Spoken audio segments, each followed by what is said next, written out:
Epa, ahora te vas a informar de todo lo que pasa con el arte en el mundo, pero más en Argentina. Cultura en cada esquina. Epa, no vas a poder parar.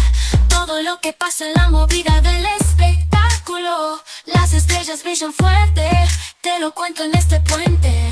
Ya llegó, no escuches este podcast. Ven con nosotros, siente el ritmo vibrar. Noticias frescas para ti, de lo nuevo y lo pasado. Celebridades y teatro, todo en un solo lado.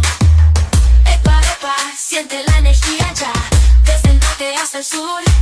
Vamos juntos a bailar, todo el arte sin parar. Pinturas y canciones, danza de pasiones, la cultura en movimiento, aquí encuentras el momento. Epa, no vas a hacer la energía ya, desde el norte hasta el sur. Vamos juntos a bailar, todo el arte sin parar. Pinturas y canciones.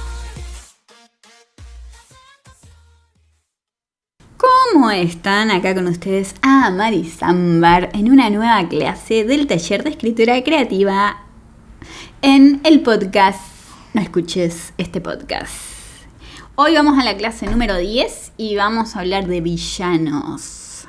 Una de las cosas que se estuvo criticando hace ya un tiempo respecto de los villanos, que no se le criticaba tanto a los villanos de antes, pero sí a los nuevos villanos, es que no tienen un propósito.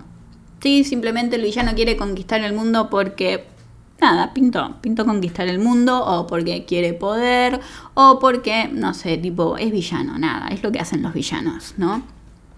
Entonces se está como exigiendo que el villano, así como el protagonista, tengan un trasfondo, al punto en el que el villano puede hasta ser protagonista, y es algo que ha estado pasando. Hay por ahí un problema, pero bueno, esto ya es un tema de una sociedad que está medio enfermita, donde el villano termina siendo victoriado por la gente, ¿no? Esto está pasando mucho con la serie esta The Boys. En The Boys, el protagonista es uno de los protagonistas, porque tiene varios protagonistas, pero el que sería el villano, que es como un Superman, pero tiene muchos rayes, es el villano, y la gente lo idolatra, ¿no? Hablemos de este villano. Este es un muy buen villano. Y en YouTube pueden encontrar varios análisis. Pongan The Voice, el villano análisis. No, Hollander o algo así se llama. Perdón. Hey Google.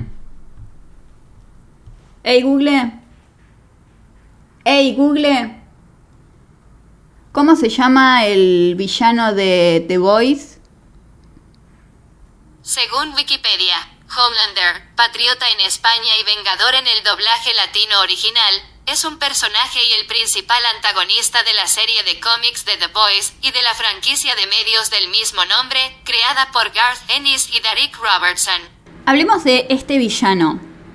En la primera temporada se presenta este villano, se presenta todos los rayes y mambos que tuvo este villano, que viene desde su crianza, desde que era un niño, las razones, los motivos, los por qué.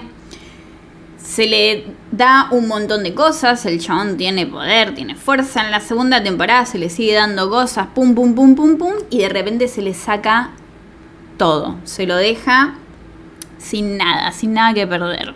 Bueno, a partir de ahí el personaje, no sabemos, ahora viene la nueva temporada. Busquen en YouTube, en Google, análisis del personaje de Homelander de The Boys y van a ver que es increíble cómo construyeron a este villano.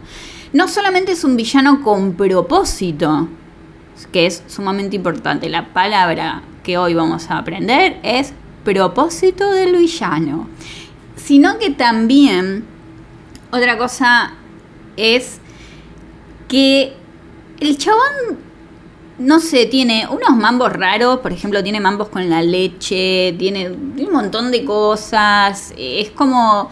Está muy bien construido, básicamente. ¿Sí? Tengo 15 minutos, así que no me voy a extender mucho en todo eso, porque me estoy haciendo lío para no extenderme, así que nada, yo les recomiendo, si les interesa, busquen un resumen y ahí tienen lo demás. Pero vamos a lo importante. Este personaje tiene trasfondo. No es porque sí que el chabón es como es.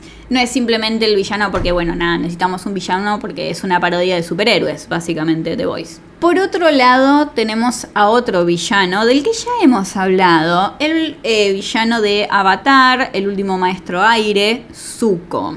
Zuko tiene también una historia que se va conociendo de a poco. Lo que me parece maravilloso de este personaje es que cuando te lo presentan es un villano que quiere recuperar su honor y para eso tiene que atrapar al avatar. ¿Sí?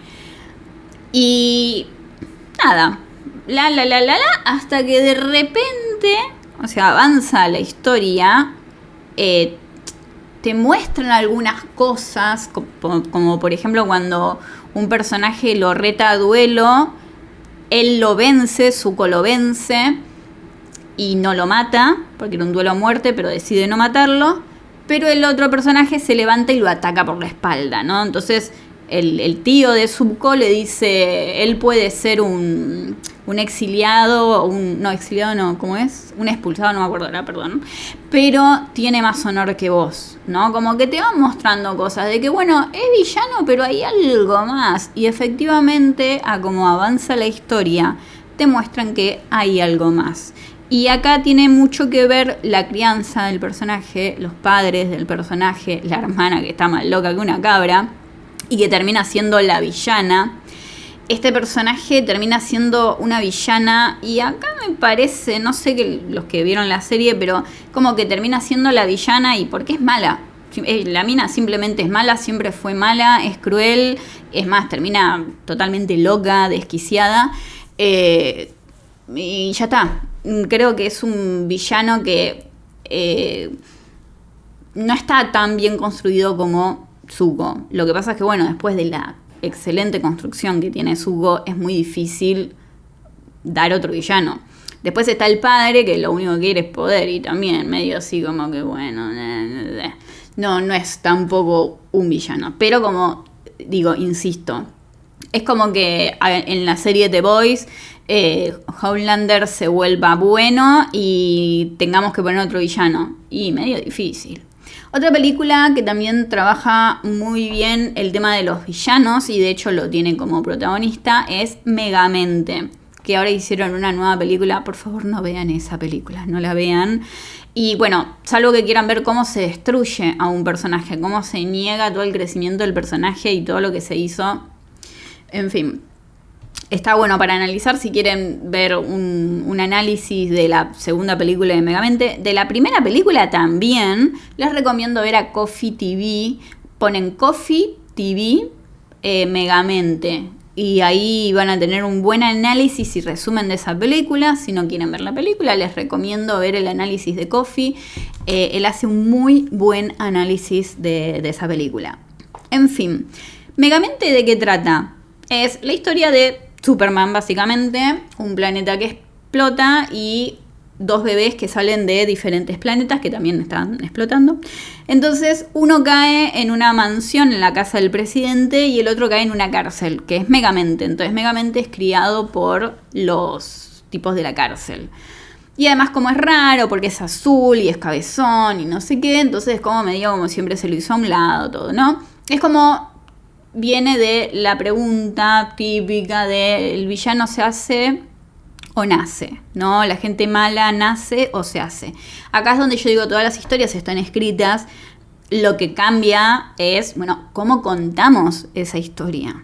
¿Sí? En este caso, cómo contaron la historia, se le dieron protagonismo al villano, al que sería el antagonista. Y acá una de las cosas que se plantea en la película es que, bueno, él dice, bueno, este es el lugar que yo tengo y no puedo moverme de este lugar. Soy el villano, es lo que siempre fui, ¿no? Bueno, Está muy buena la película, se las recomiendo. Y si no, vean el resumen de Coffee TV. Otros villanos, Dragon Ball Z tiene... Vegeta era originalmente un villano. Piccolo era un villano. O sea, varios de los que hoy acompañan al protagonista eran villanos que se volvieron buenos en la historia. Dragon Ball Z también tiene buenos villanos que van cambiando. Vuelvo a repetir lo que dije la clase pasada. El villano no necesariamente tiene que ser esto, ¿no? Un hombre con superpoderes o que quiere conquistar el mundo. El villano de cada historia es diferente. Incluso puede no haber un villano o pueden haber varios villanos, ¿sí? Y estos villanos pueden ser, por ejemplo, no sé, la madre o el padre del protagonista, como pasa en muchas historias. Un amigo, una persona que lo rapta, puede ser totalmente humano y alguien que podemos cruzar acá, que puede ser nuestro vecino, digamos, ¿sí? Siempre, por supuesto, va a depender de la historia y de la facilidad que tengamos en la historia para mostrar el trasfondo del personaje. Cuando este villano es un humano, podría ser nuestro vecino, ahí creo que las reglas cambian un poco.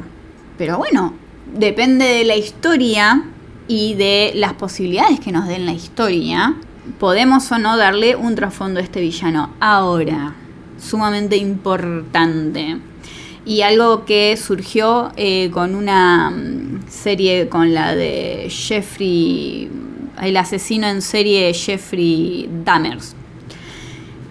Esta serie está muy bien hecha, donde también se cuenta y se acompaña, digamos, la historia del villano, que es un asesino en serie. Recomiendo, sí, el resumen que le hizo Coffee TV a esta serie. Tiene spoiler, pero él avisa cuando hay spoiler. Pero justamente habla y trata muy bien este tema de que dándole trasfondo al villano, explicando al villano por qué es villano, ¿no? O sea, contando quién es, no lo terminemos justificando o medio como poniendo en un pedestal o justificándolo, que bueno, en realidad es lo más peligroso que suele pasar, como diciendo, bueno, mirá lo que le pasó, cómo no va a ser así.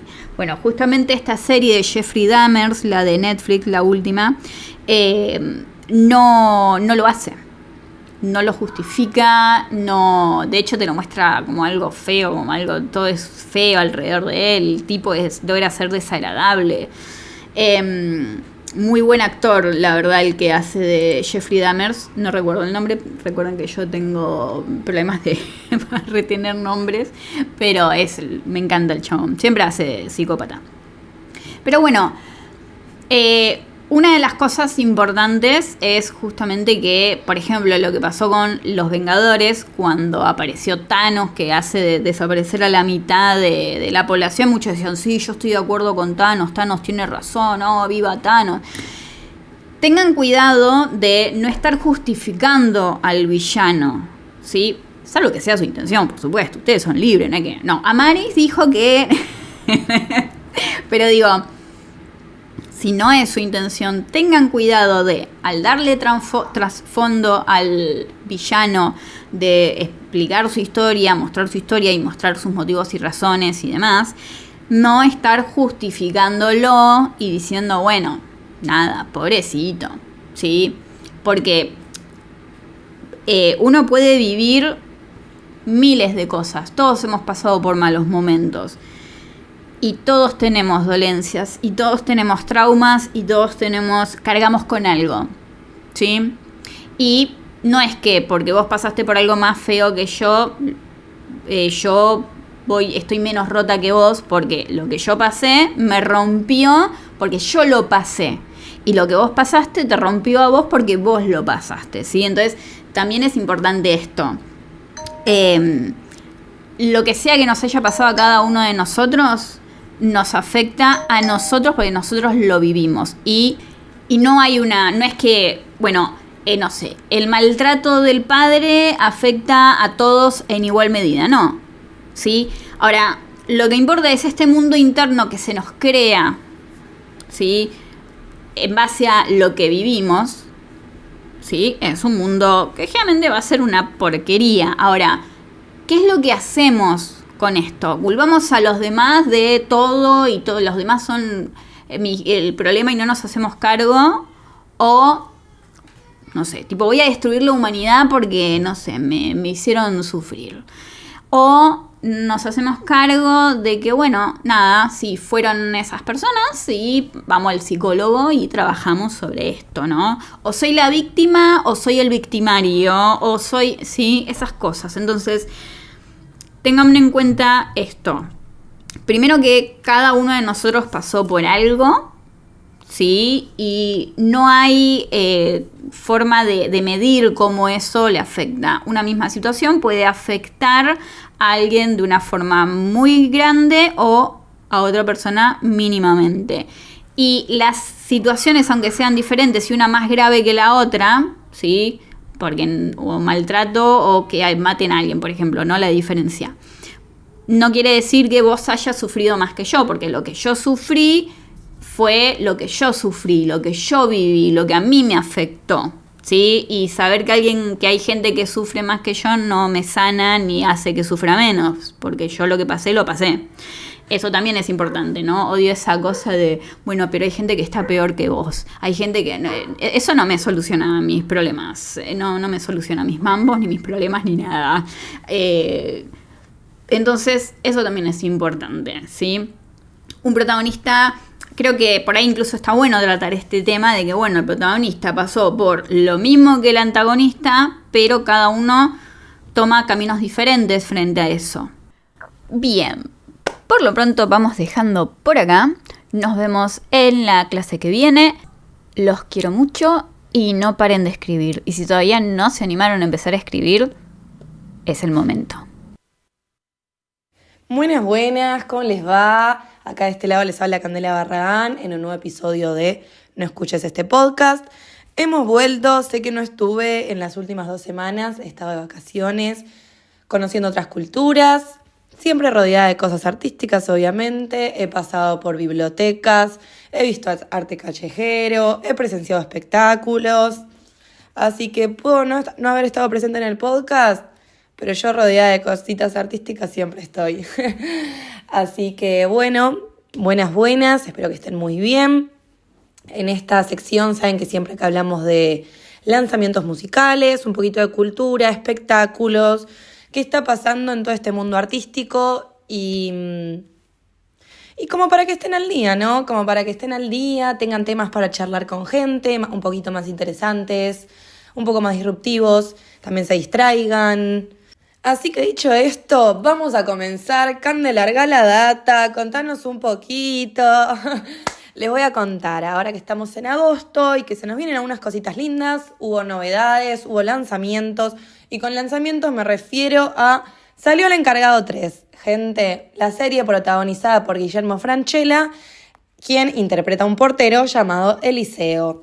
Esta serie sigue un poco las locuras de este portero, ¿no?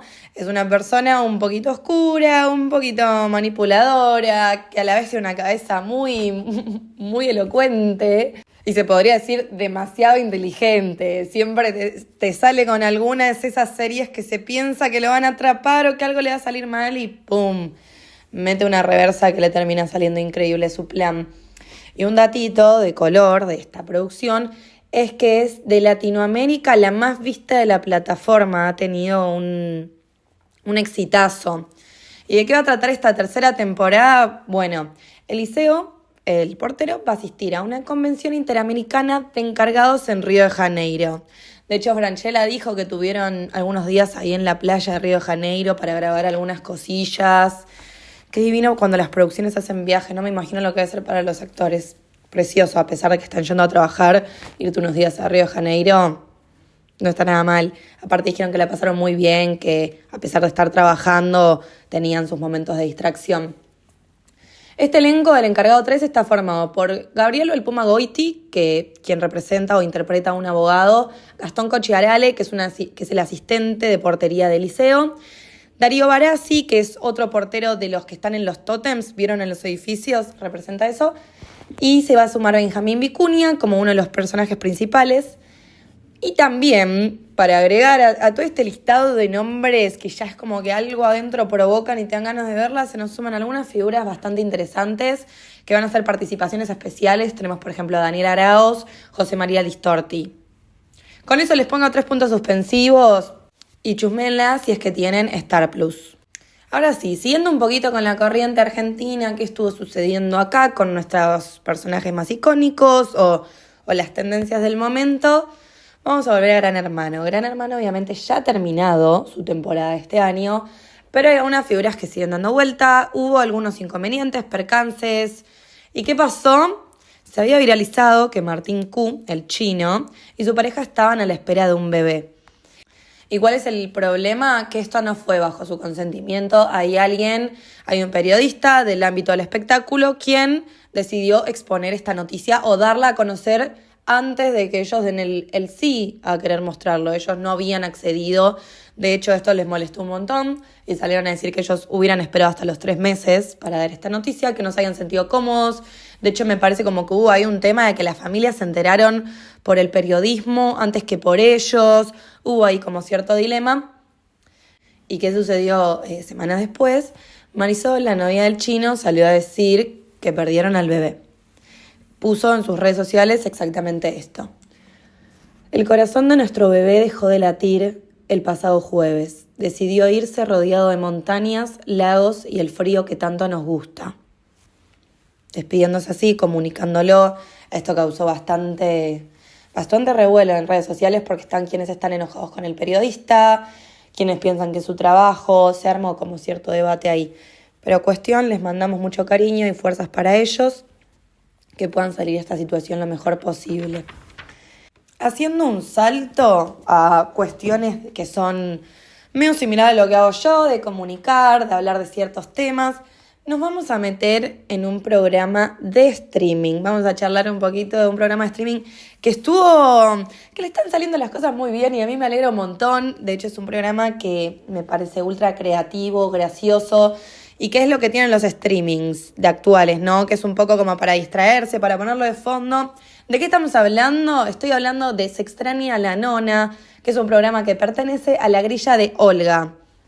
Olga es un programa el cual se estuvo haciendo bastante conocido por la presencia de Mía Granados, fundado hace más o menos un año, con un formato muy similar a Luzu, Blender Gelatina, que es esto de, podríamos decir que es una producción combinada de un recurso sonoro y audiovisual. Se puede simplemente escuchar, si lo querés escuchar en Spotify, o también si lo pones en YouTube para apreciarlo también a modo de vista, porque a veces no es suficiente con simplemente escucharlo. Hay cosas que al ser audiovisual también se pierden. Pero bueno, este programa tiene la conducción de Yayo y está junto a Caro Pardíaco, Grego Roselo, Fran Gómez y el Pelao que centrándonos un poquito en esta figura última que acabo de nombrar, Pelao que, a mi gusto, y creo que la mayoría de la gente que lo reconoce, nos parece que ha sido un personaje de revelación. Una figura de revelación porque... ¿De qué se encarga Pelao que en este programa? Hace personajes, actúa, canta, hace ruidos exóticos.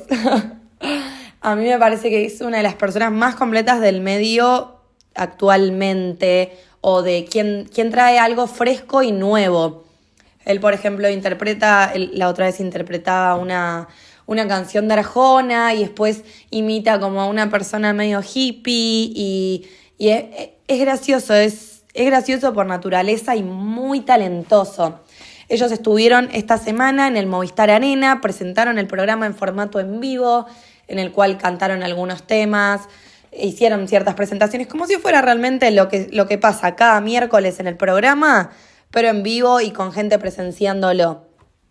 Saben que yo nombro mucho generalmente al Movistar Arena, es un estadio muy grande, es un avance enorme para el streaming. Ya ha sucedido esto igual. Luzu ya ha hecho presentaciones en vivo. De hecho, Luzu ahora va a largar una ficción. Eso ya es otro avance más para Luzu. Una ficción a formato de serie, me parece. Una producción medio cinematográfica, Y también Nacho Elizalde, un perteneciente al USU, también va a largar su obra de teatro.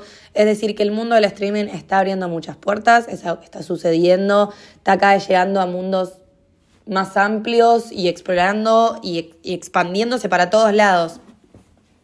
Siguiendo un poquito con el Movistar Arena, ya que siempre lo nombramos y damos un poquito de programación, vamos a tener a Catriel y Paco Amoroso, estos dos figuras que también este año rompieron un poco como todas las plataformas, hacen música medio electropop, juegan, son dos personas que si yo tengo que ponerme a pensar palabras que los caractericen, digo libres, digo disruptivos, digo locos, digo talentosísimos, digo amistad, porque son dos personas las cuales son amigas desde muy pequeñas, son amigos desde muy pequeños. Entonces está esa complicidad muy potente y que hace que su trabajo juntos explote todo. Cuando largaron su último álbum, incluyeron también como cierto... El álbum tenía cada videoclip, el cual era una seguidilla que formaban una película al verlos uno tras otro. Y jugaban con un montón de factores, fue como algo súper novedoso y siempre tienen esto de salir con algo que no te esperás y reinventarse, que para mí es dicho de aplausos y admirable. Las entradas ya salieron, ya creo que están sold out, de hecho, pero algún videíto siempre está bueno ver de estas personas porque te hacen sentir un poco joven, niño. Es como para ampliar también mucho la creatividad. 2 ejemplos de creatividad me parece que son. Luego charlaremos en otro programa de cómo fue. Yo estoy muy intrigada de saber qué va a pasar, con qué se la van a jugar esta vez. Son cuestiones que uno no se espera. Hay personas las cuales uno no sabe qué puede llegar a pasar y me parece que este es un show de esos, que es pura incertidumbre, pero que sabes que va a estar bueno. Así que le deseamos lo mejor para ellos dos, que a mí son 2 artistas que la verdad me gustan mucho, admiro. Siendo un poquito con la línea musical, hoy me gustaría dar una recomendación, tal vez un poco no convencional. Siempre hablo de los artistas más mainstream de la escena argentina o internacional, los que rompen en las plataformas, los que están primeros en el top 50 porque es lo que más llegada tiene. Pero hoy me gustaría meter un bocadillo de una recomendación musical, un álbum que he escuchado en este último tiempo y que siento que a mucha gente le puede servir para reflexionar, para hacer un viaje interior, para pensar, para sumergirse en sus melodías.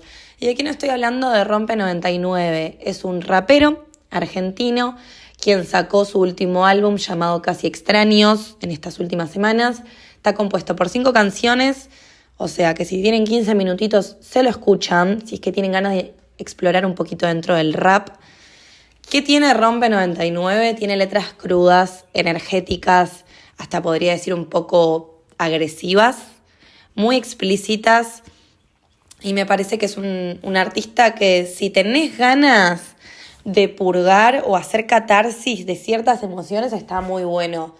A ver, hay que estar preparado porque es un artista que tiene mucha ira interior, se nota, hay como mucho enojo en sus letras, pero se me hace muy humano. La verdad, las emociones que plasma y es un artista que ha pasado por muchísimas cosas y lo plasma de una manera muy poética y él dice a la vez que con esto es como que vomita toda esta situación. Y si tengo que recomendarlo, en qué momento escucharlo, yo iría en algún día gris, si estás enojado, si estás angustiado. Tiene letras de desamor, tiene letras de enojo con alguna persona, tiene letras de enojo con familiares, enojo con el no entender por qué ciertas situaciones se dieron de esta manera, el enojo con la vida, con la sucesión de los hechos, con uno mismo, con un otro. Básicamente podría decir enojo. Es una persona que está enojada y crea piezas artísticas de eso, que acá aplaudimos todo eso. Por ahí, por si tienen ganas de meterse un poco en el hip hop, en explorar otros géneros, ¿no? Salgamos a veces un poco de lo típico reggaetón o de lo que está en este momento en tendencia para la gente joven, pop. Metámonos en cositas un poquito más oscuras. A veces me gusta. Así que bueno, esto es todo por hoy. Es un poquito de las novedades que hubieron, mezclado con algunas cositas tal vez de mi gusto personal. Espero que les haya gustado, espero que a alguien les sirva. Como siempre digo, después yo lo que cuento, si tienen ganas, exploren. Yo exploro mucho y de acá saco algunas de las mejores cosas. Y lo que recomiendo generalmente son cosas que realmente están buenas. Así que ábranse a distintos mundos, apaguen tal vez lo convencional que ven siempre y ábranse a lo artístico, mírense una serie nueva, escuchen a un artista nuevo. Van a ver que no hay nada mejor que descubrirse a través de algún artista o una película o alguna tendencia que haya. Es un poco un proceso de autodescubrimiento porque el arte y el autodescubrimiento van muy de la mano. Entonces, abrámonos y saquemos un poquito lo negativo, lo caótico, que lo caótico está. Y nosotros desde nuestra presencia no podemos hacer nada a veces. Nada se puede hacer, está en manos de otras personas, entonces distraigámonos un poquito. Acá les habla Candela Barragán en un nuevo episodio No Escuches Este Podcast. Nos vemos, los espero. Pueden seguirme en mis redes sociales, @candebarragán, y les mando muchos, muchos besos. ¡Mua! Hola, soy Sergio Cachito Vigil y estoy escuchando No Escuches Este Podcast, el podcast de Clau Fimiani. Se viene septiembre y vienen nuevos estrenos en la plataforma de Netflix. Uno de los destacados es la serie de Ángel Di María, el Fideo, jugador de la selección argentina que se acaba recientemente de retirar, con el documental Ángel Di María, Romper la Pared. Y otra es una ficción argentina protagonizada por Griselda Siciliani, que se llama Envidiosa. Destacado de Netflix del mes, tenemos varias películas, entre ellas La caída de la Casa Blanca, después unas últimas películas de Rápido y Furioso, Fast and the Furious, después una de terror, 2 horas para sobrevivir, El Inicio. Tenemos también el 2 de septiembre, Más Rápido, Más Furioso, Reto Tokio y Rápidos y Furiosos. Son varias las películas de la saga Rápidos y Furiosos que se van a estrenar en los primeros días del mes de septiembre. Después se estrena la película Babel. Se estrena otra que se llama Disco y Bici Locomía. Y también está la versión de Las Tortugas Ninjas, que es la de 2014. Y Tortugas Ninja 2, Fuera de las Sombras. A su vez también va a haber varias películas, algunas de los Estados Unidos y otras europeas. Por ejemplo, la película Boxeador, una de las recomendadas, que se estrena el 11 de septiembre, que trata la historia de una joven promesa del boxeo que huye de la política comunista para cumplir su sueño: convertirse en el mejor luchador de la historia. También se estrena Techno Boys, de unos hombres que son increíbles e icónicos, y es una banda que busca reinventarse y recorrer un mundo que no logra entender. A su vez también vuelve la serie, no la serie, en este caso la película, de Downton Abbey, una nueva era, que se va a estrenar el 11 de septiembre, que va a contar un poco lo que pasa en el Downtown y las nuevas aventuras, que en este caso van a ser en el sur de Francia. Downton Abbey es una serie que en este caso está adaptada a una película para todos aquellos que les gusta la acción. El 13 de septiembre se va a estrenar Agente Cinturón Negro, la historia de un talentoso experto en artes marciales, siempre dispuesto a ayudar, que forma equipo con un oficial de libertad condicional para luchar contra el crimen. Aquel que le gusta un poco de lo que tiene que ver con el mundo futurista, el mundo post-apocalíptico, si se dice, se estrena el 13 de septiembre también Los Feos. Trata la historia de un adolescente que emprende un viaje peligroso para salvar a una amiga. El niño con pijama a rayas se estrena el 15 de septiembre y en este caso es una historia basada en una historia real, eso es lo que dicen, que trata de el hijo de un comandante nazi que se hace amigo de un niño que vive cerca de un alambre de púas, que no sabe que es un prisionero, que vive en un campo de concentración en la época de la Segunda Guerra Mundial. Otra película muy destacada es la película protagonizada por, entre otros, Brad Pitt, que se llama Babylon, que cuenta la historia de una estrella de cine, una novata y un productor en ciernes que buscan fama, fortuna y gloria en el glamour y el desenfreno del Hollywood de los años 20. Aquel que le gusta Star Trek también va a ser uno de los estrenos: Star Trek Sin Límites y Star Trek en la Oscuridad. Aquellos fanáticos de los documentales, tenemos algunos estrenos, entre otros tenemos Al Descubierto, Hope Solo versus la Federación de Fútbol de Estados Unidos. La exfutbolista estadounidense Hope Solo, ganadora de la Copa Mundial, comparte detalles de su ascenso deportivo en medio de escándalos y tensiones. Apolo 13, que cuenta con grabaciones y entrevistas, y es un documental que cuenta la emocionante historia del Apolo 13 y la lucha para asegurar el regreso de los astronautas. Bueno, otros destacados, como mencionamos al principio de esta columna, es Ángel Di María, Romper la Pared, que cuenta la historia sobre el icónico jugador de fútbol de la selección argentina de fútbol, desde sus humildes inicios hasta consagrarse como campeón de América y del mundo. Uno de los productores de esta serie es el ex rugbyer Agustín Pichot. Y en la documental, además del propio Di María, participan Lionel Messi, Neymar, Scaloni y algunos de los que fueron técnicos de Di María, y también otros jugadores, ex compañeros de Ángel Di María en la selección argentina. ¿Qué podemos destacar de series en Netflix? Se estrena, una de ellas que se estrena es Supervivencia en Equipo, la segunda temporada, que cuenta la historia en Alaska. Un nuevo grupo de expertos en supervivencia compiten por $1 millón. Para ganar deberán trabajar en equipo y evitar el sabotaje. Después se estrenan las temporadas de la 1 al 5 a las 5 temporadas de la serie Prison Break, una serie que transcurre una buena parte de la serie en una prisión, que cuenta la historia de un hombre inocente que es condenado a muerte y su única esperanza es su hermano, que se hace meter preso en la misma cárcel para llevar a cabo el plan de escapar juntos. Una gran serie, muy recomendada.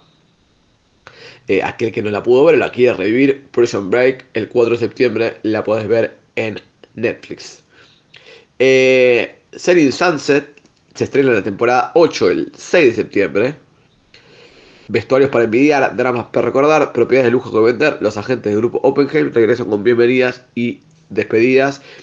Aquel que le gusta todo el tema del mundo inmobiliario. Después tenemos otra muy destacada, que es Emily in Paris. La temporada 4, la parte 2, se estrena el 12 de septiembre en Netflix.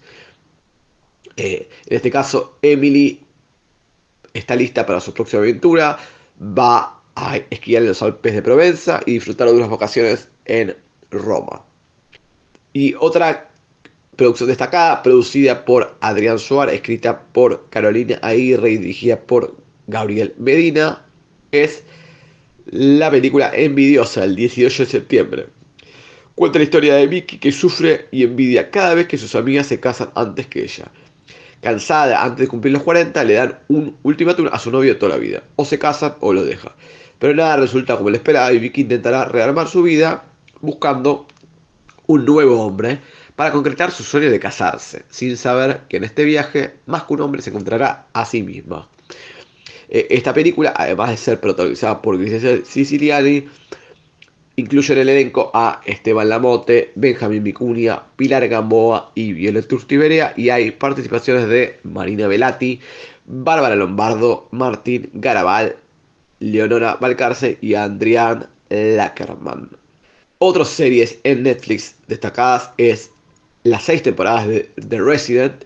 La historia cuenta la historia de un estudiante de medicina que aprende lecciones de la vida en el hospital mientras se somete a un intenso entrenamiento a cargo de un brillante residente.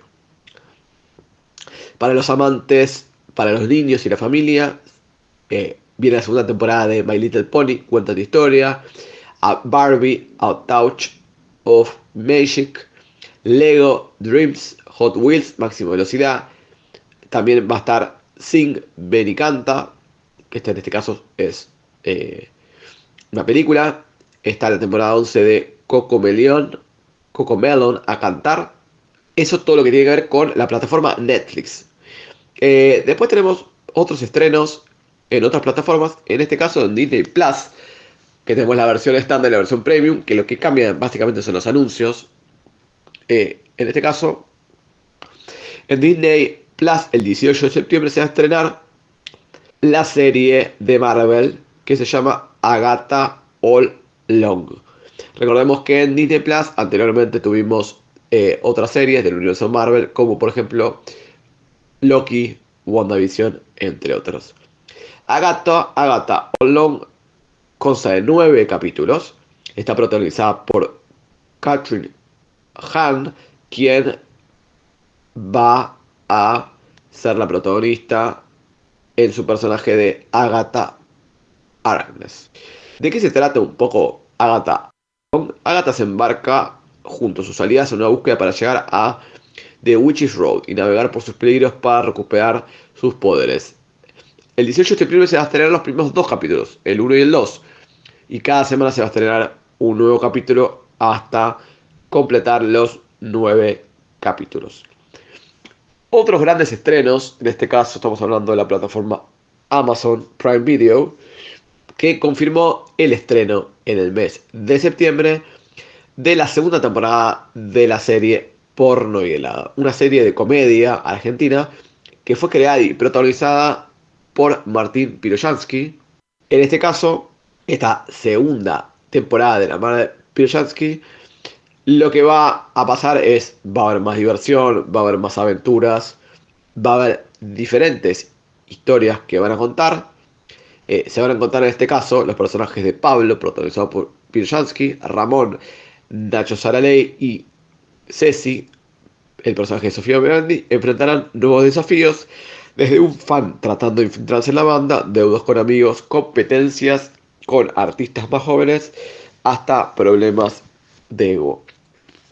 Además de Piroyansky, Saraley y Sofía Morandi, tenemos en el elenco a Santiago Talledo y Eliseo Barrio Nuevo, y además tenemos a Jimena Cardi, Matías Mayer, Kepcho y Ángela Torres como alguna de las estrellas invitadas. Gracias por acompañarnos. Pronto estaremos hablando sobre otros estrenos y también sobre series y películas destacadas que podés ver en Netflix, en Disney Plus, en Amazon, en Max y en Flow también. Por último, como una chapa, quiero recomendarte una serie muy interesante, israelí, que consta de muy pocos capítulos, de aproximadamente 1 hora. Son 6 capítulos y la serie se llama Vientre Funcional. Esta serie, que fue filmada en Israel, protagonizada entre otros por uno de los actores de la serie Fauda, que fue un gran éxito en el mundo, cuenta la historia de una pareja que decide alquilar un vientre para tener un hijo. Se van a dar una serie de peripecias entre esta pareja, la persona a la que presta su vientre para que puedan tener un hijo, y todo lo que pasa en el medio, las relaciones de pareja, las relaciones de familia. Una serie Vientre Funcional muy interesante y muy recomendable de ver y también de disfrutar y de sumergirse en una historia dramática apasionante. Muchas gracias por escuchar este podcast y hasta la próxima. Bienvenidos a No Escuches Este Podcast. Mi nombre es Claudia Pasarelli, actriz, productora, entre otras cosas. Y hoy quería traer a este podcast, a mi columna, a la radio.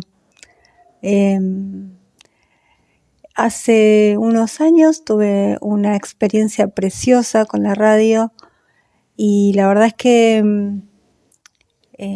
muy recomendable para todos los actores, si pueden pasar por esa experiencia, más que recomendable.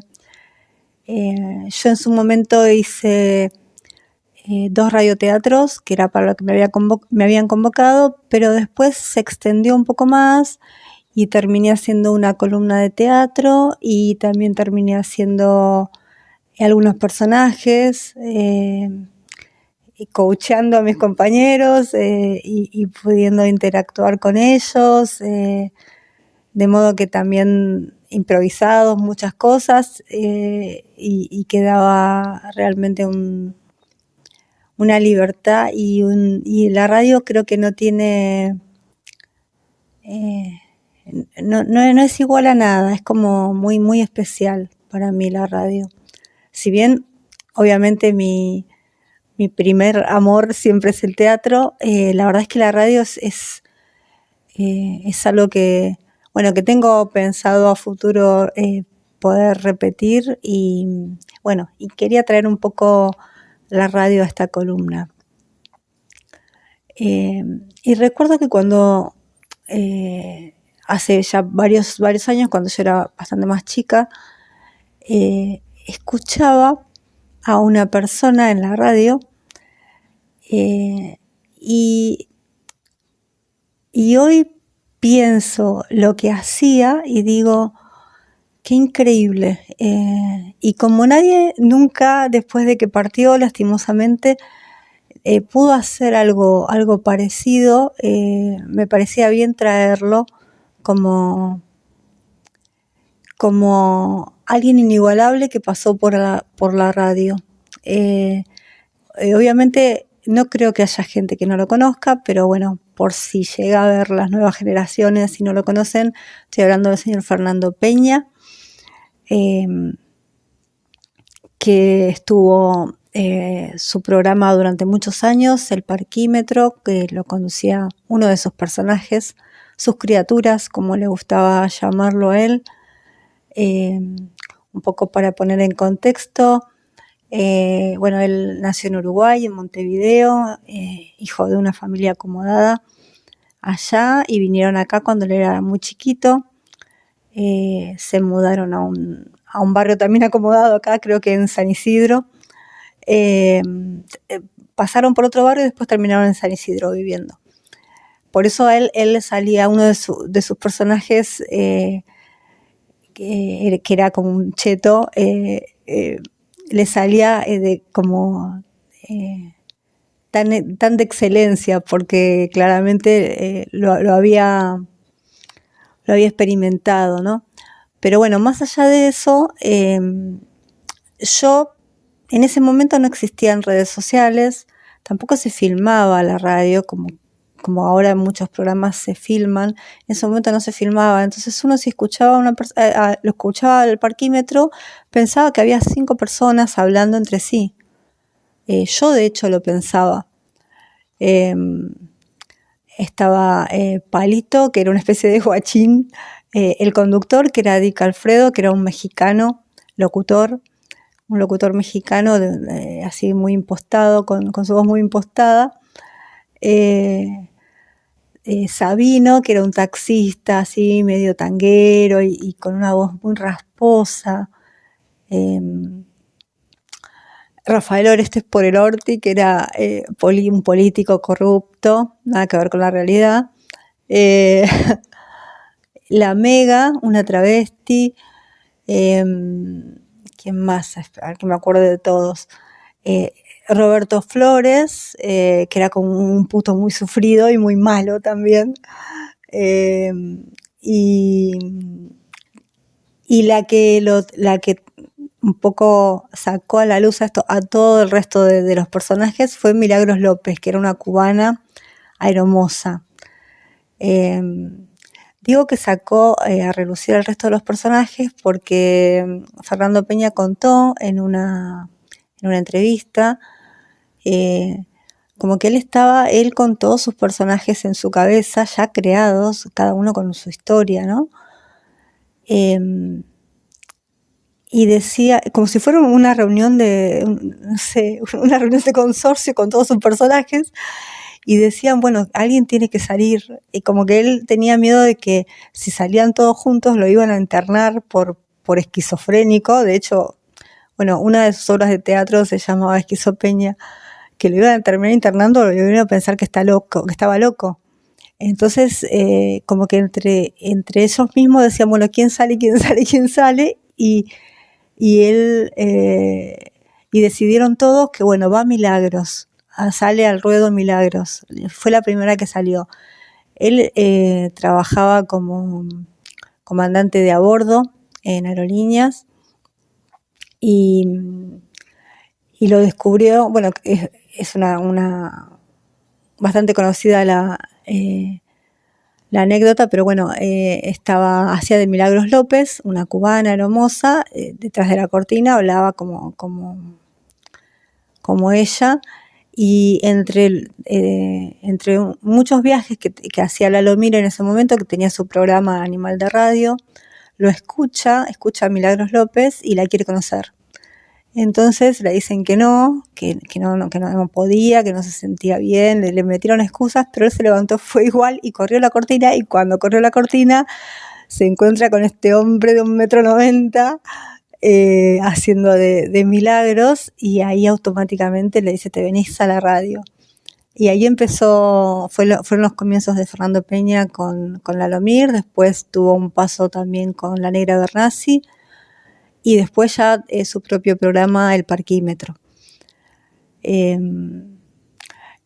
uno no, por eso invito están en YouTube o en Spotify, si uno realmente no supiera de esto, realmente por momentos parecía hasta increíble que una persona pudiera hacer 5 voces al mismo tiempo, y hasta parecía que se interrumpían entre ellos.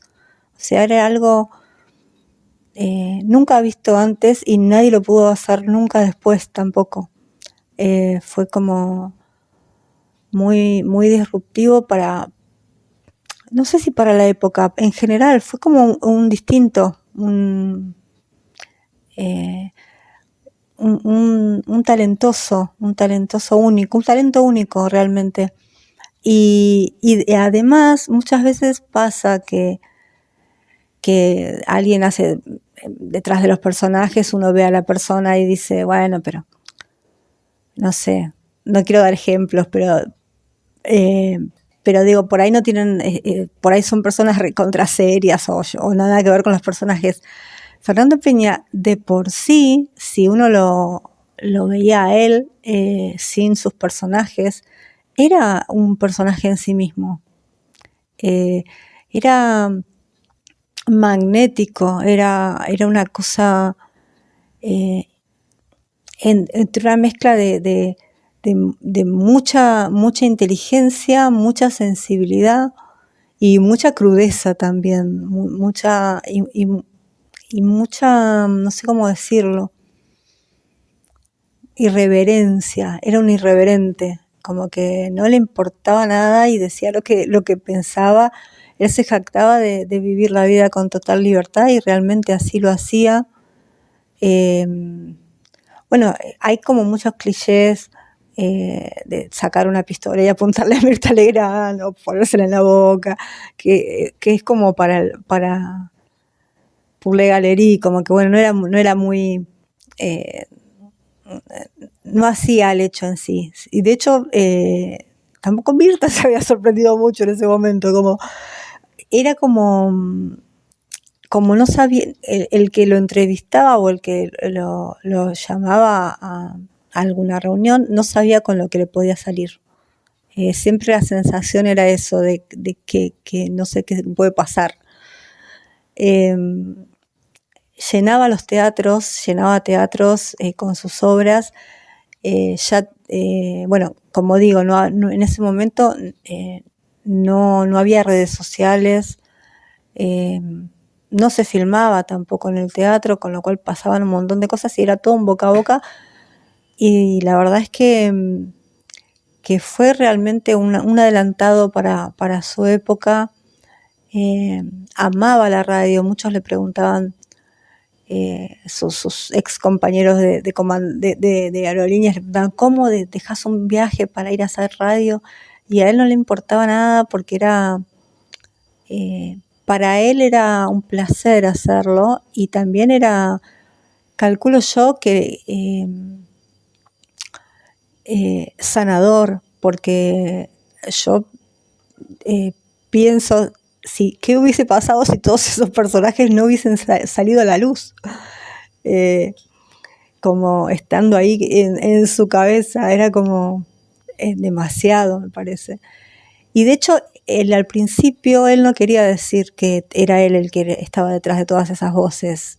Fue Hugo Guerrero Martínez el que lo impulsó un poco cuando lo vio, dijo, no, vos tenés que decir que vos sos el que haces esto, que está detrás de todo esto.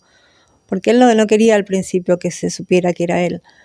Después, bueno, ya una vez que se supo, ya a nadie le asombró, pero sí seguía siendo asombroso lo que él hacía. De hecho, insisto en esto, nadie nunca lo pudo hacer, ni antes ni después de él. O sea, fue la única persona que podía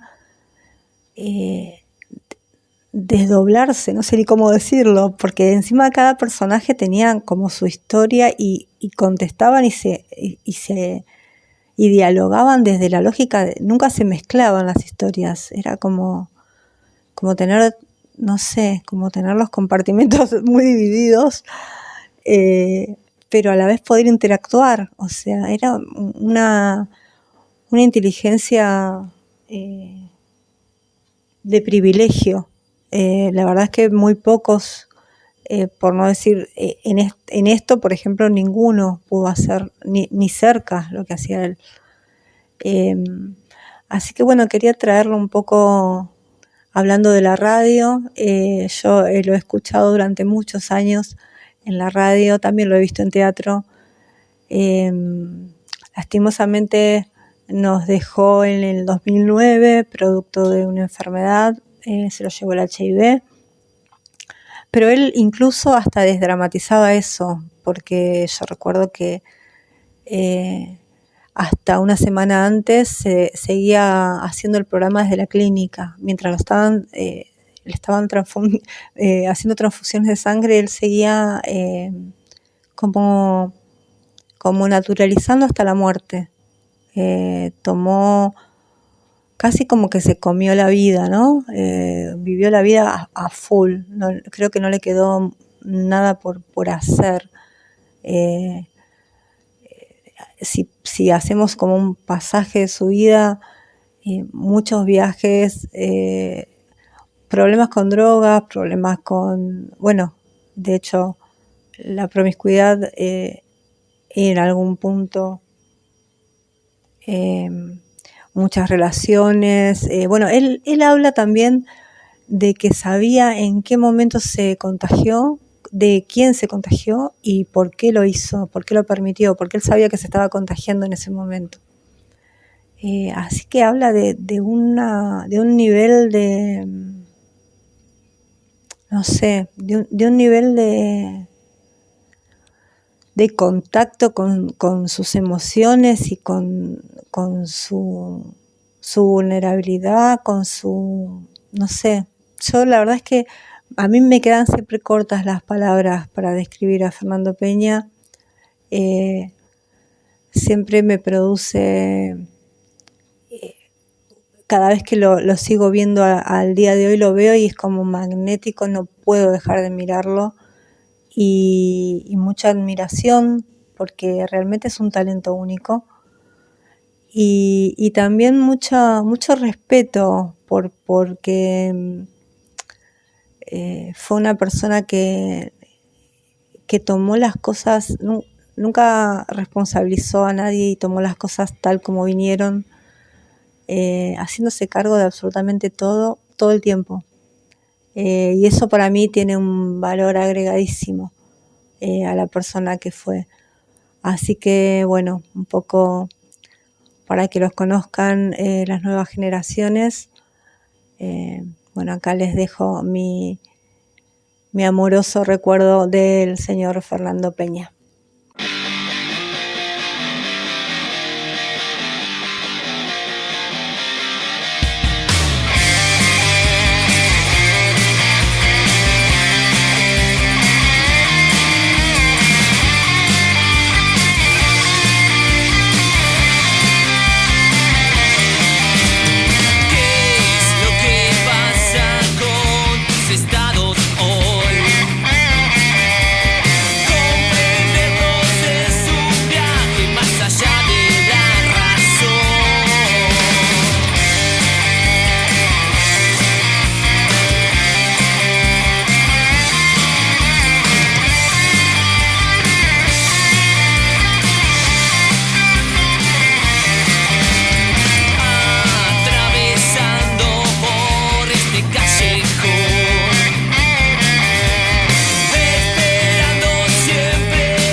pensamientos ya no saben dónde huir.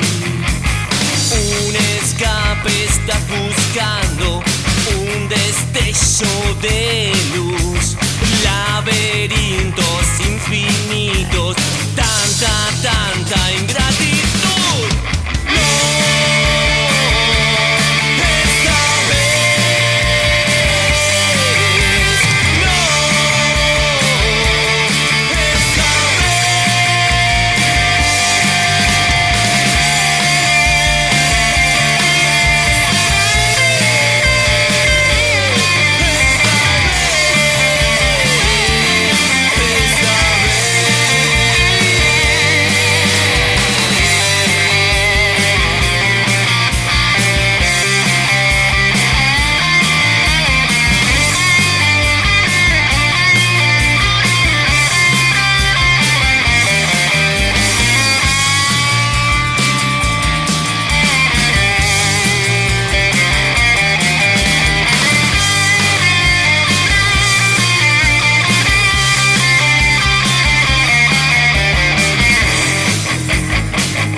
La habilidad de exponer una idea es tan importante como la idea en sí misma. Aristóteles. Hola, soy Luli Serio y esta es mi segunda oportunidad de exponer en este podcast y quiero hablarte de la comunicación. Por eso me gustaba la idea de empezar citando esta frase de Aristóteles, en donde habla de la habilidad de exponer una idea.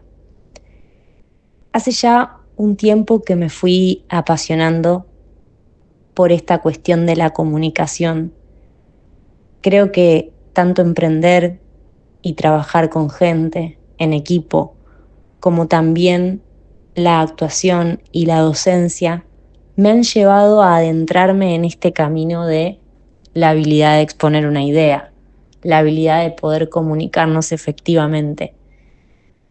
Justamente hace poco realicé un curso, tomé unas clases con una directora de cine, en donde planteaba la problemática que existe entre el director y los actores para justamente poder transmitirle, en este caso a los actores desde el director, qué es lo que se quiere contar, qué es lo que se quiere transmitir.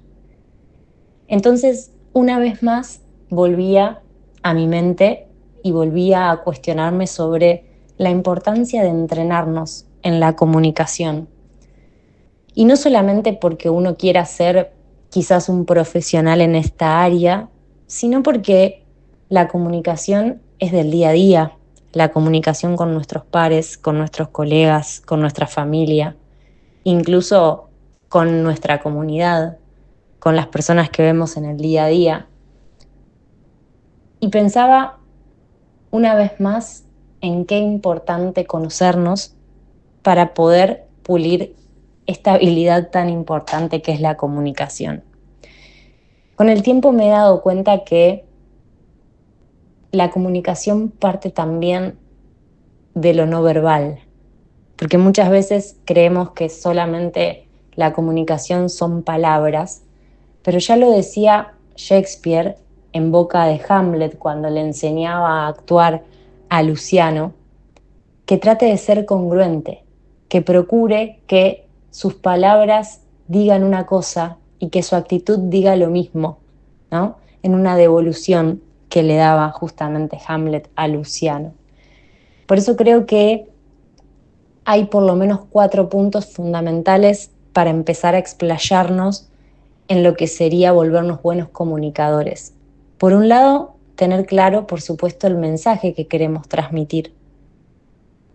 Luego, nuestro cuerpo, luego nuestra voz y, por supuesto, si estamos frente a una audiencia y estamos frente a un público, a un espectador, a un interlocutor presencialmente hablando, tener en cuenta el espacio, que también va a denotar muchísimo y que va a contribuir muchísimo a la hora de que nos volvamos buenos comunicando.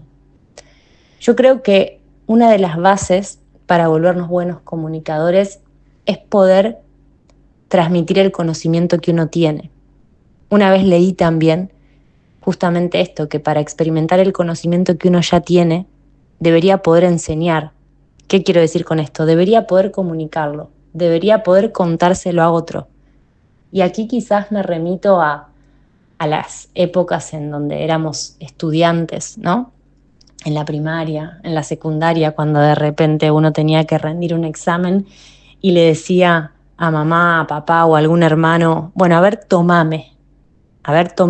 ¿Y por qué a ver, tomame? Y para ver si sé, ¿no? Entonces, en mi experiencia personal, la docencia me ha dado muchísimo de esto, porque muchas veces uno quiere expresar algo y no sabe cómo hacerlo. Y partiendo de la base de que uno quiere que el otro entienda lo que uno quiere comunicar, me parece que es un buen puntapié inicial como para lograr una comunicación efectiva. Creo que también es importante entender que por fuera de la cotidianidad, de quizás esas comunicaciones, como mencionaba anteriormente, que uno tiene que hacer con su círculo más cercano, si se para en un lugar profesional, ya sea un orador, ya sea que uno tiene que expresar una idea en su trabajo, ya sea que uno es locutor, actor, es importante entender que esos espacios son espacios extracotidianos. ¿Por qué digo un espacio extracotidiano? Porque uno no se para todos los días a hablarle a una audiencia, por ejemplo, ¿no? Sin embargo, entendiendo que es un lugar extracotidiano, uno puede ser hasta incluso más amable con uno mismo. Por otro lado, como mencionaba anteriormente, uno tiene que poder tomarse el trabajo de entender el mensaje que quiere transmitir. Y como decía Shakespeare, ¿no?, en ese Hamlet que mencionaba anteriormente también, ser congruente entre la idea y el mensaje en sí mismo, que se tangibiliza cuando uno lo pone en palabras. Por eso muchas veces cuando hablo de oratoria, cuando hablo de entrenarnos en comunicación, hablo de tener una conciencia holística. Esto ya es, podríamos decirlo, como un invento mío, no es que lo saqué de ningún libro ni de ninguna experiencia concreta, sino que teniendo en cuenta todos los puntos anteriores, como ser esto del espacio, entendiendo que es un lugar extracotidiano, entendiendo el mensaje y también trabajando sobre esa congruencia, no existen el uno sin el otro. Por eso hablo de una conciencia holística. No es que solo voy a trabajar en la idea que quiero transmitir o solo voy a trabajar en cómo voy a poner mi cuerpo en ese espacio para estar contando algo diferente, sino que más bien no existen el uno sin el otro, o quizás, mejor dicho, coexisten. Pero para ir profundizando, hablemos del mensaje. Qué importante es poder organizar nuestros pensamientos para poder tener un vocabulario mucho más preciso e incluso una respiración correcta a la hora de emitir dicho mensaje. Importante, preparar el tema, porque preparar el tema que uno vaya a exponer va a permitir organizar los pensamientos, va a permitir también sacar de allí un objetivo. Si uno va a dar una clase, ¿cuál es el objetivo de la clase? Si uno va a exponer sobre un tema, ¿cuál es el objetivo de exponer ese tema? Y quizás dentro del mensaje se me remite un poco, para quienes hayan estudiado semiótica o semiología en la secundaria o en la universidad, recuerdan que nos enseñaban que había un interlocutor, alguien que estaba escuchando, y esa persona que escucha va a escuchar con su sistema de creencias, va a escuchar según cuán entrenado esté en su escucha y cuán interesante seas vos si lográs captar su atención. Ahora, entre quien emite el mensaje y quien recibe ese mensaje, hay algo que es sumamente intangible porque uno no lo puede tocar y tiene que ver justamente con lo efímero del mensaje. ¿Cómo voy a emitir? A través de mis creencias, a través de mis pensamientos, a través de cómo preparé ese tema y cómo va a recibir el otro también. Por eso siempre cuando uno quiere entrenarse en comunicar un buen mensaje, los que saben nos enseñan a contar historias. Contar historias siempre va a dejar huellas en quien escuche. La persona probablemente no se acuerde exactamente lo que vos dijiste técnicamente, pero si le contaste una historia para dejar una moraleja o un aprendizaje, el mensaje va a llegar profundamente desde otro lugar.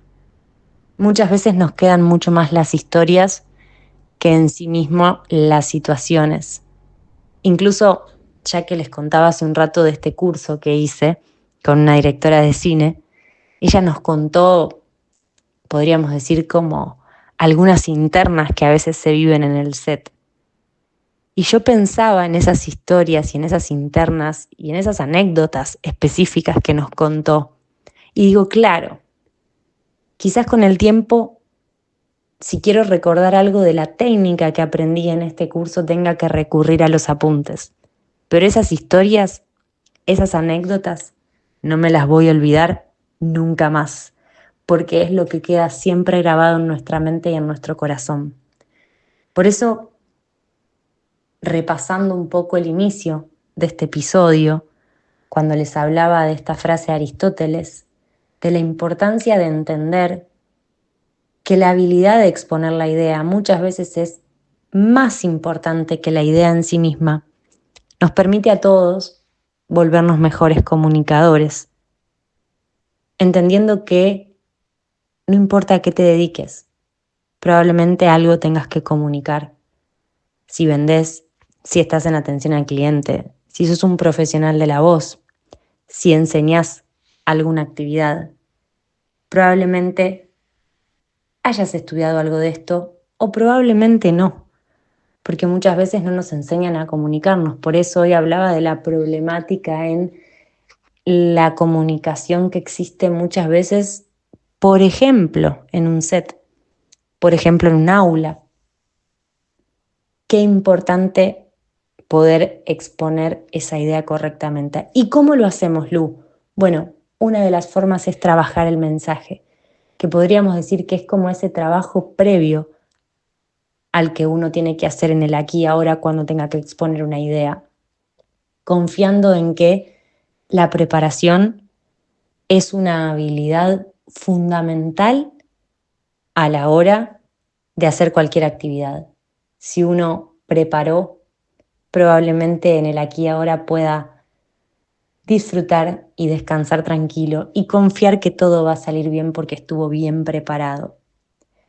En los próximos episodios me gustaría que podamos desarrollar los otros puntos que hoy les mencionaba, como ser el espacio, como ser el cuerpo y como ser la voz.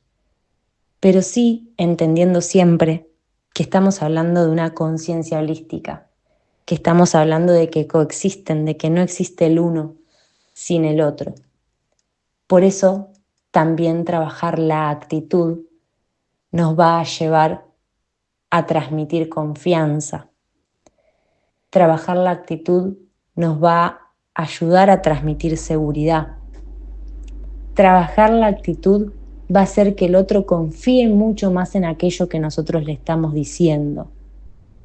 Yo creo que uno de los puntos fundamentales para poder transmitir una buena actitud es el cuerpo.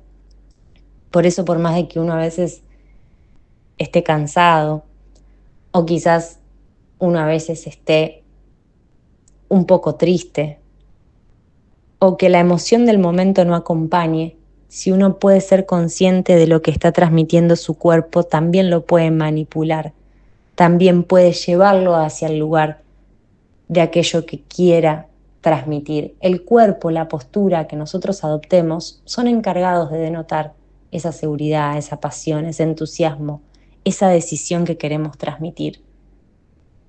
El cuerpo, por supuesto, un cuerpo que incluye el rostro, que incluye la gesticulación, los ademanes.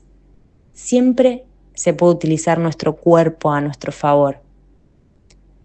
Hay un autor que una vez también, no solo leí, sino que escuché y pude verlo presencialmente, que recuerdo que siempre hablaba de pararse derecho, sacar pecho, sonreír y todas esas herramientas que nos pueden llevar a que el cuerpo acompañe nuestro mensaje.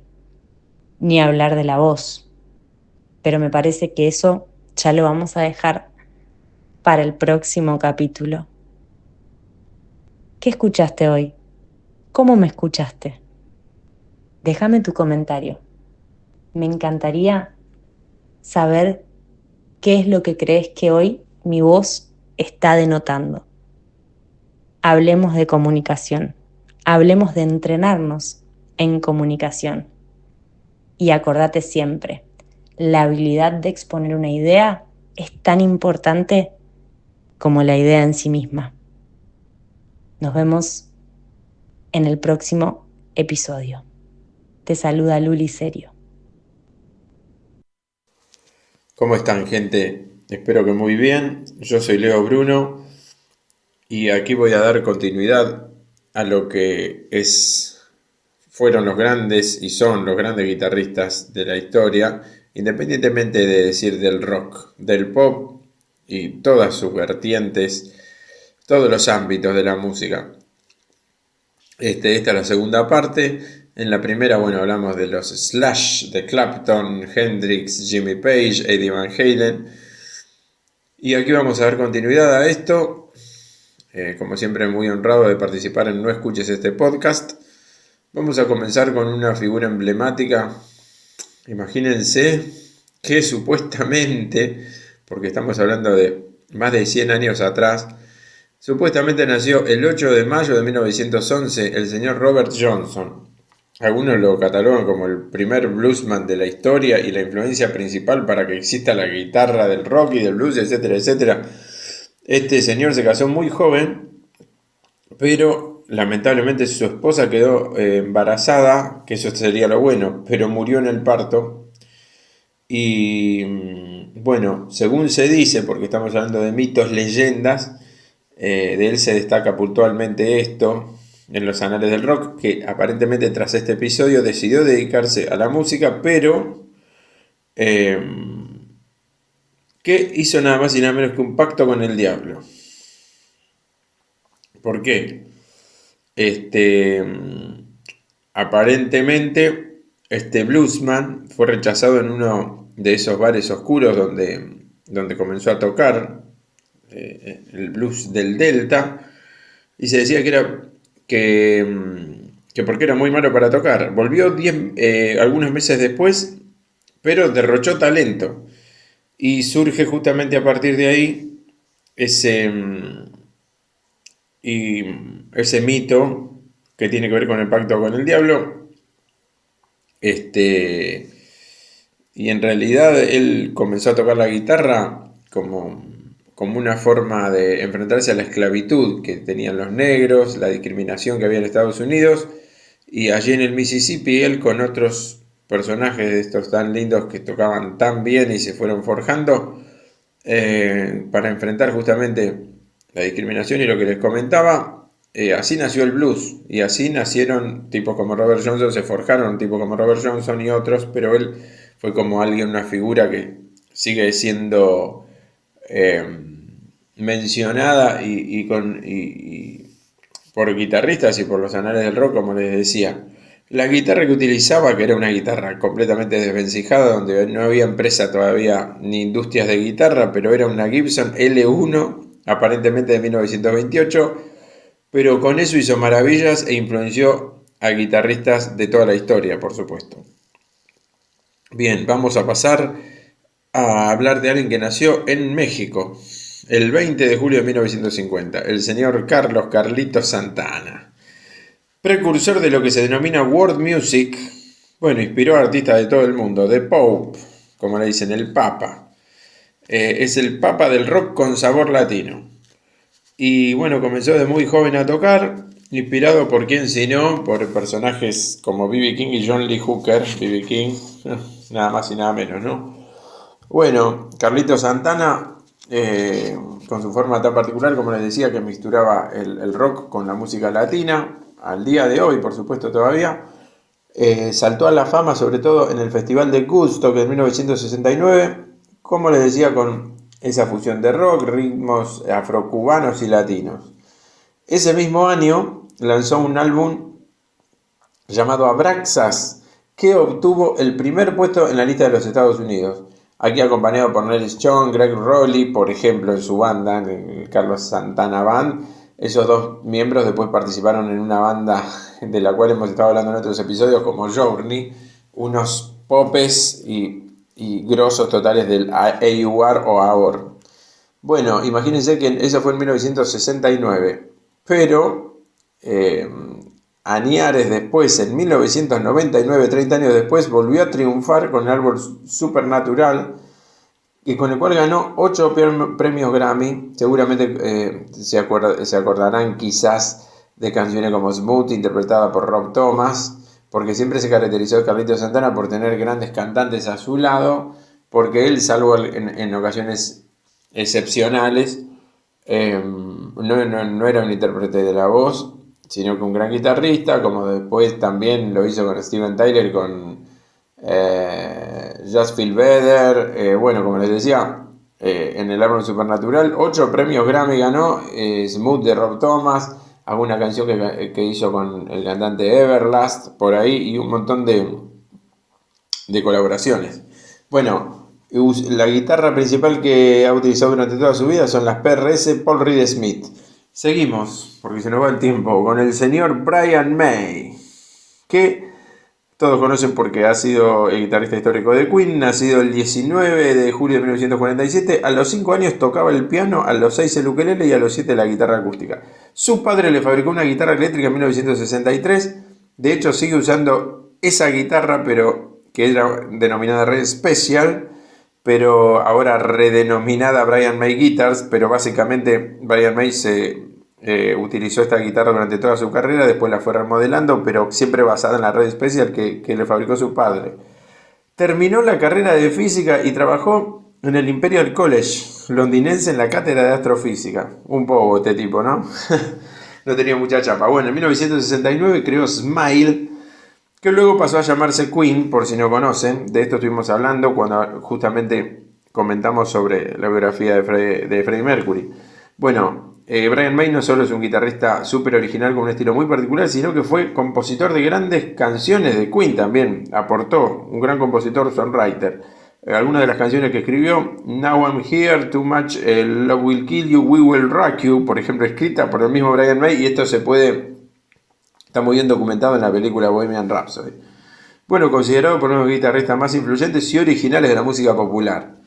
Bien, vamos a hablar de una señorita, nacida en Adelaida, Australia, la señorita Orianthi Panagaris, nacida en 1985. Es como la última guitar hero de las mujeres, porque todavía toca, pero no hace tantas décadas, digamos, es de la última camada.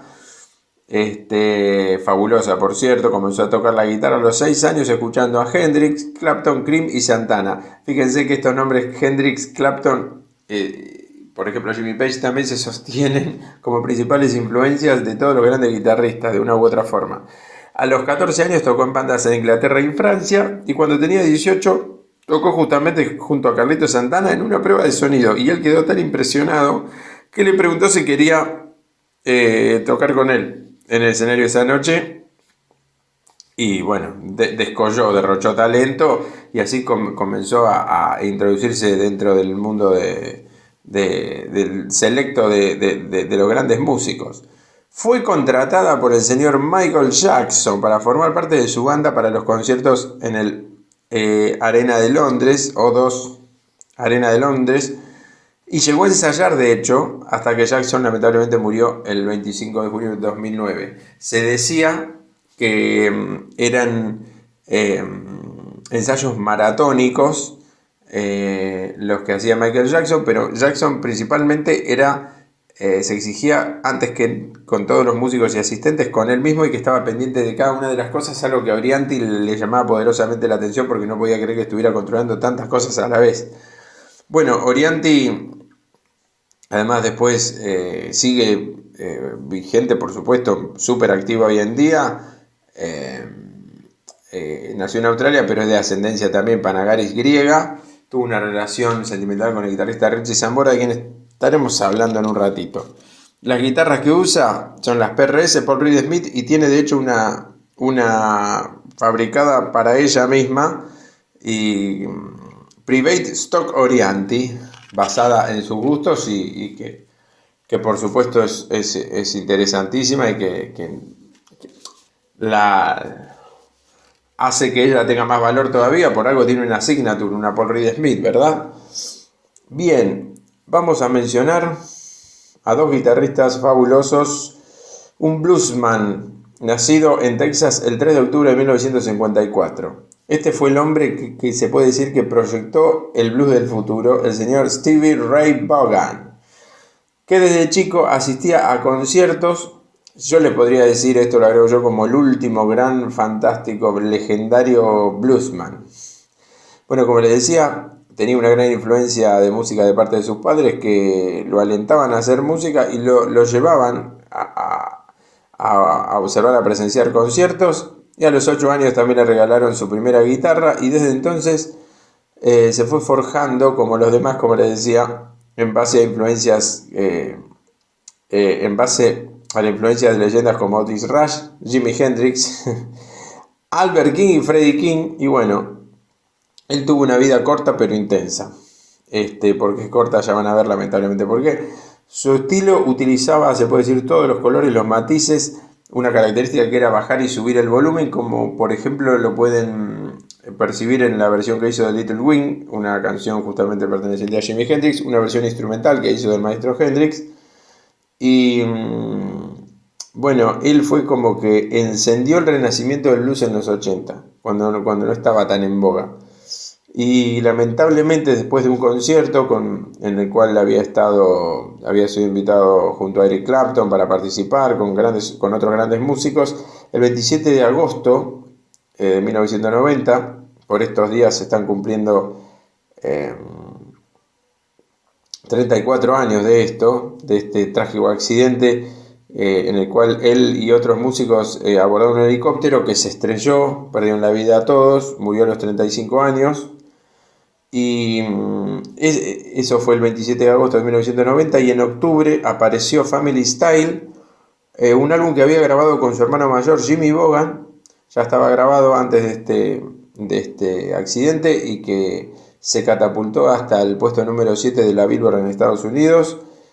Un discazo. Recuerdo que, hablando de algo, un episodio personal, fue el tercer CD que tuve. Me acuerdo que el primero fue Double Platinum de Kiss, el segundo Flesh and Blood de Poison, y el tercero fue Family Style de Vaughan. ¿Saben qué? Una anécdota les cuento a gusto personal. Nosotros ensayábamos tocar la batería, tenía 14, 15 años, con una banda, y en un momento había una sala de ensayo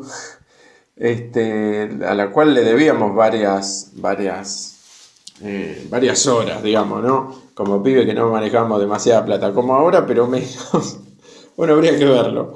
Y justo al dueño de esta sala de ensayo era fanático del blues, le gustaba Vaughan, y yo le presté ese disco, y fue como un contrato tácito, que no le pagamos nada, pero se quedó con mi disco. La verdad hubiera preferido pagarle, porque se quedó con una joya que todavía aún no recuperé, digamos, no lo volví a comprar. Family Style, discazo con un, digamos, tiene hasta un hit del blues, que es algo muy, muy difícil de encontrar y de conseguir y de componer un hit dentro del blues, que siempre tiene esa vuelta. Vaughan encontraba esa vuelta de tuerca al clásico esquema del blues y del rhythm and blues. Así que más todavía fabuloso. Hard to Be, puntualmente esa canción, y había otros temazos como White Bus, TikTok, y bueno, que en paz descanse el maestro Stevie Ray.